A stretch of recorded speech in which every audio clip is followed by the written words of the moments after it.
Welcome back to the channel, everyone. I hope everybody is doing well, and let's get into it, man. So, I've been on another search. I'm constantly on searches for new anime, or even anime that I haven't seen that came out like a year, 2 years ago. How many years ago? And I just haven't seen it. And, my main thing with these searches is it has to have a good story and plenty of action.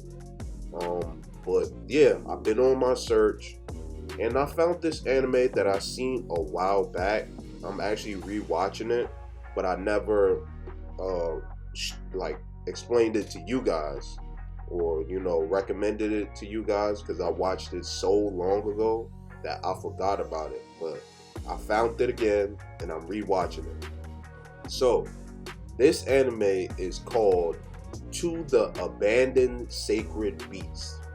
Now, this anime is packed with good story and also good action, which, like I said, I like.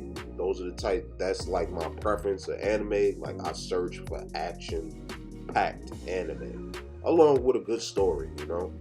But let's get into it.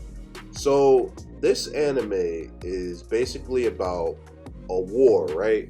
Between, I believe, the North and the South. I'm like on episode, I'll say episode 6 or 5. But yeah, it's between like the North and South. I forgot the other part that they fighting against. I ain't gonna lie, but I know it's definitely the North, and I believe it's the South. So they having a war, right?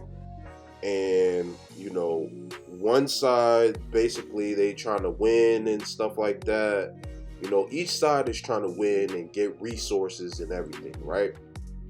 Now the other side has an advantage, which is, I believe, the North. So the North have an advantage. They have like these superhuman type of soldiers who could turn into monsters with different like abilities and stuff like that. It's like a special force. You know how like in the real world in America we got our special forces, people who could handle situations and stuff like that.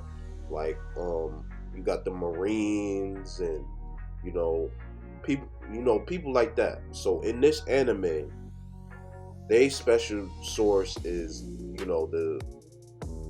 the sacred beast, basically. So they can transform into, as you guessed it, beast and have super abilities like breathe fire and stuff, like super strength, super speed, all of that, right? But they turn into beasts. So the North ended up winning, in establishing peace. But the thing is with these sacred beasts is like they can't revert back to normal. Like they can't be human. They used to be able to just automatically transform into a beast, and once the fighting is done, they could transform back into a human. So they can't do that, and then also they lose their sanity, because I'm guessing whatever they got given, like a drug or whatever, it's like experimental. Like it has side effects. So basically, the side effects with them is, they start to transform and stay the form of the beast that they transform into, and eventually they'll lose their sanity and just start raging out and destroying anything and everybody in their path. They just become wild animals, basically. And so you got the captain, which is Hank. He ends up, saying basically, if you see any of them like any of them start wilding out or whatever, it is up to another sacred beast to basically take the life of that one that's raging out. If I explain that right. So basically, I'm gonna just explain it one more time. So basically, within their ranks, any one of them that loses control, the next person that sees it within the rings, supposed to take the person out that's losing control. So basically, yeah, they just basically take care of each other. Once whoever loses control, they must eliminate them from the group, you know. And Hank says that's the only right way to do it, because they brothers in arms and everything like that. But eventually, so peace is established, right? And so the sacred beasts, they could all go back home, but they still suffering from side effects, much like vets go through PTSD. So the sacred beasts, they PTSD is basically they lose control, and they just cause harm to everyone and a danger to everyone because they still stuck in a beast form, and the side effect is, like I said, they lose control. So Hank decided, I'm not gonna say too much because I really want y'all to go and watch it, but I'm gonna just say this: Hank basically, he's the leader and everything like that. So he basically was like, I'm gonna have to hunt down the sacred beast, which is his own, because every one of them is like losing control and stuff like that, and they all off in their hometown. So Hank basically has to go to everybody's hometown and hunt down his own, basically, like his comrades. He has to hunt down his comrades, and he don't find joy in it. But what I like about this is that each one of his comrades, like, they have like a story, like their backstory, and what made them join the war and stuff like that. I like that. That's like very interesting to me, and you get to learn more about like his comrades and stuff like that. And of course, Hank, he has like a companion along the way, which is most main characters have like a companion or two on the way to help him, complete his mission or so and so.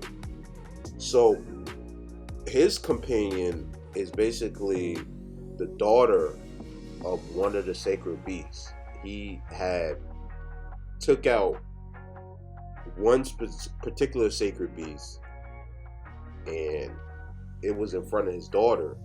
And so she was just basically, she started tagging along with Hank to find out, like, why does he have to do what he has to do, which is basically hunt down the sacred beast. And the more she tags along with Hank, she finds out. I forget her name. Like, I ain't gonna lie, I forgot her name. I'm like 5 episodes in, and I forgot her name. But she basically tags along and like questions Hank on why he's doing what he's doing, and try to reason with the sacred beast when they lose control, because her father was also a sacred beast and she still saw his humanity. Yeah, that's another thing. They just lose all their humanity once they lose control. They just become monsters. Once upon a time, when peace was first established, due to their efforts, they was viewed as gods and everything like that. They were celebrated, they had parades and stuff like that for them. But over time, once the, population that they protected come to find out that they be losing control, causing havoc, they are now fearful of the sacred beast instead of praising them. So that's what I found interesting too. It was like a twist in like society. Like, they viewed them as, god-like beings. They basically, like I said, celebrated them and everything for their efforts and stuff like that, for keeping peace and stuff. And then next thing you know, they flipped on them. Like, they hated them. They didn't want them around. They scared of them. All types of mess. Which which is, not to blame because they do lose control and eliminate people. Like they destroy everything. So I wouldn't blame society for feeling that way towards them because, they once was their protectors, but now they're destroyers. But let's continue on. So the girl that's tagging along with him, I think her name is Nancy. I think Nancy. But because it just came to me.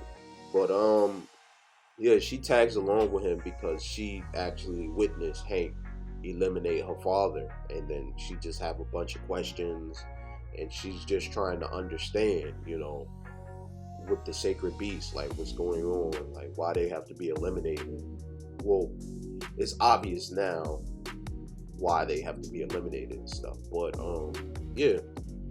So she tags along, and then it's just like one after another. Hank has to do his job and take care of his squad because they all established nobody else can eliminate the sacred beast unless it's their own, and he's just fulfilling his duty and promise to them. Like, hey, if you lose control, I got you. I'm gonna take care of you. I'm gonna put you out basically. And do it in the most. I can't even explain it, but he basically takes care of his own, especially as the leader. And probably, actually, he's probably the most powerful and sacred beast. And it's just a lot of stuff that went on, well, that's going on in this anime because I'm rewatching it. So a lot of my memory is like foggy, and the more episodes I watch, the more I start to remember a little bit. But it's just a lot of stuff that happened in the anime so far that I've seen. But I don't want to get too much into it, like I said, because I want you guys to go watch it. Like, it's really good. Like, if I had to rate it, I'll probably give it a solid 9. The animation is good. The story is good. Especially, they have these side stories of each of Hank's comrades. Like you get to learn the character in a short period of time. You get to learn, the backstory of, each of Hank's comrades and why they turn, how the way they turn, and you get to, I guess, a little bit sympathize with them, because they once were human and then now they a monster, But yeah, if I had to rate it, story is really good. The animation is great. It's just overall a good anime, and I highly recommend you guys go check it out. And I wish it was a season 2. So far it's just season 1, and that's it. I researched it a little bit before I rewatched it. They said at the end of this anime, which I'm not yet there, they said you're left on a cliffhanger, so you don't even. So they hoping season 2 come out, and this anime came out in like 2019. So hopefully, like, they come out with season 2, because so far it's really good. Like, I highly recommend you guys go check it out. But with that being said, we got other anime on this channel, other anime reviews on this channel, and we also have reactions on this channel.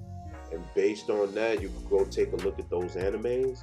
And I'm out.